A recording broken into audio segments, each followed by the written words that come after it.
ধীরে ধীরে যে করতে চলবে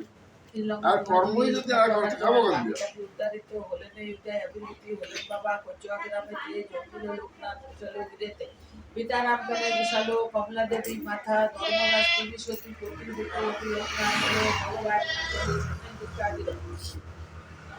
ইরোটা কোরিয়া পরিজন গুরুর সঙ্গে কালীঘাটে পরে আগমন বেণুমাত বাল্যবন্ধু সঙ্গেতে ছিল শিষ্যদ্বয় গুরু নানা যোগ শিখাইল তারপরে আসে তারা হেমেন্দ্রের শিকারে দীর্ঘদিন সাধনায় সিদ্ধি লাভ করে তারপর গুরুর সঙ্গে শিষ্য দুইজন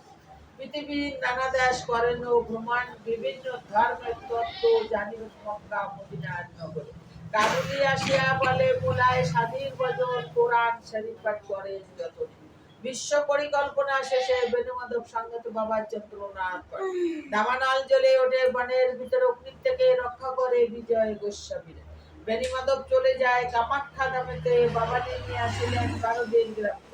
বাবাকে প্রথমে কেউ চিনিতে না পারে পাগল বলে সবে উপহাস করে একদিন দুই ব্রাহ্মণের কইতে জড়াইয়া গায়ত্র করিবতারে খুলিয়া দিল চারিদিকে এই কথা প্রচারিত হলো দলে দলে ভক্তবৃন্দ আসিতে লাগিল অতঃপরে আশ্রম হলো 12 দিতে বহু ভক্ত শিষ্য সেটা লাগিল আসিতে পাপি তাপি রুগী কত আসিল তথায় সবাকার কষ্ট বাবা করেনি শিষ্য আর ভক্ত বাবা বলেন এ কথা আমাকে ঠাকুরকে পুজো করা বেটা শ্রদ্ধা ভক্তি নিয়ে যে বা আমারে ডাকিবে অবশ্যই সেই ভক্ত মোর সারা পাবে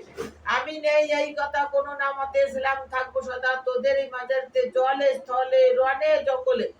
যখন বিপদে পড়িবি তখনই আমার কথা স্মরণ করিবি এই রূপে লোকনাথ কত লীলা করে কারো সাথে সেই সব বনিবারে পারে 160 বছর বাবার বয়স হলো মর্তদামে তেজিবারে বাবার ইচ্ছা হলো 1297 সাল 19 জ্যৈষ্ঠতে দেহত্যাগ যান বাবা অমর লোকেতে যার ঘরে বাবার চিত্রা রাখিবে যতনে অন্য কষ্ট থাকিবে না তাহারে ভবন রোগ শোক দুঃখ কষ্ট সব দূরে যাবে পুত্র পুত্র